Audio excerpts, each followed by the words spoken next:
దేవుడి మీద ఆధారపడడం నేర్పిస్తలేం. ఏదో ఒక పండక్కి మనం గుడికి వెళ్తాం, ఏదో ఒక పండక్కి మనం మొక్కుబడికి వెళ్తాం, అలా కాదు.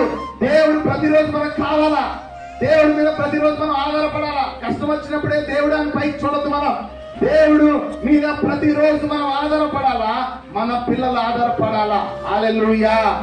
ఈ రోజు రెండో విషయం మీరు నేర్చుకోవాల్సింది అంటే నీ పిల్లలకి భయభక్తులు నేర్పియాలా.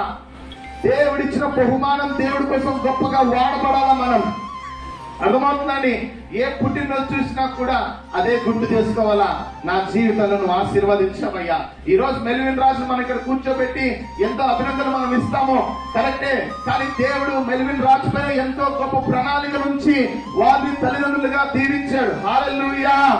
ఈ రోజు ముఖేష్ ని, గ్రీష్మను వారి యొక్క ఆలోచన ఎలా ఉండాలంటే నా పిల్లలు దేవుడి యందు భయభక్తులుగా దీవింపబడాలా, వారు ఆశీర్వదింపబడాలా అనే ఆలోచన ఎక్కువగా ఉండాలా.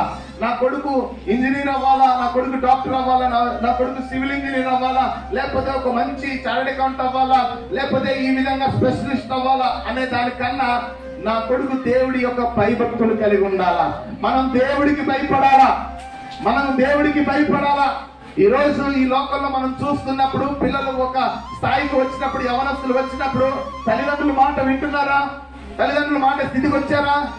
నువ్వేంద్రా అని చెప్పి ఆయన స్థాయికి వచ్చిన పరిస్థితిలో ఉన్నది. అది భయం లేదు, భక్తి లేదు. కనుక మీకు చెప్తున్నానండి, మన పిల్లల్ని ఎలా పెంచాలి లేదా? దేవుడి యందు భయభక్తులుగా పెంచాలా. హల్లెలూయా. నువ్వు ప్రార్థనకి వెళ్తున్నప్పుడు, నువ్వు గుడికి వెళ్తున్నప్పుడు, నువ్వు మొక్కుకుంటున్నప్పుడు నీ పిల్లల్ని తీసుకెళ్లాలా. అప్పుడు ఏమవుతుంది తెలుసా? నా తల్లి ప్రార్థన చేస్తుంది, నా కొడుకు ప్రార్థన చేస్తాడు అని ప్రార్థన జీవితము నిన్ను చూసే నేర్చుకుంటారు నీ పిల్లలు. నీ భక్తి జీవితం చూసే నీ పిల్లలు నేర్చుకుంటారు. నీవు గుడికి వెళ్తున్నావా, నీ పిల్లలు గుడికి వస్తారు. నువ్వు ప్రార్థనకి వెళ్తున్నావా, నీ దగ్గరికి ప్రార్థనకు వస్తారు. కనుక నీ నడక జాగ్రత్తగా ఉండాలి తల్లిదండ్రులుగా. హల్లెలూయా.